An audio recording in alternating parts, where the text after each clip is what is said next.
Hi ulit mga ka-Asia Link, ako pa rin si Gab at pinag-uusapan pa rin natin ang tungkol sa business costs. Bakit mahalaga ito sa negosyo mo?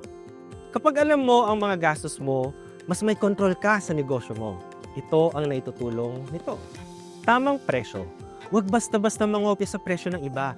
Dapat alam mo kung magkano ang gastos mo para alam mo kung may tubo ka. Maayos na budget plan. Mas madaling mag-budget kapag alam mo ang mga fixed variable costs mo.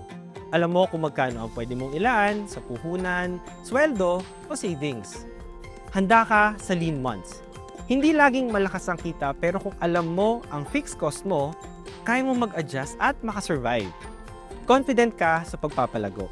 Kapag malinaw ang numbers mo, mas kaya mo mag-decide kung kailan ka dapat mag-expand o kailan ka dapat magtipid.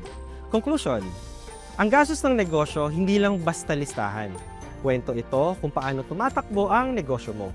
Kaya i-track ng maayos, kilalanin ang fixed, recurring at variable cost mo at planuhin ito ng maayos. Because that's how smart businesses grow. Ako si Gab, and here at Asia Link, we believe na ang kaalaman sa pera ay susi sa tagumpay ng bawat negosyante. See you again mga ka-Asia Link.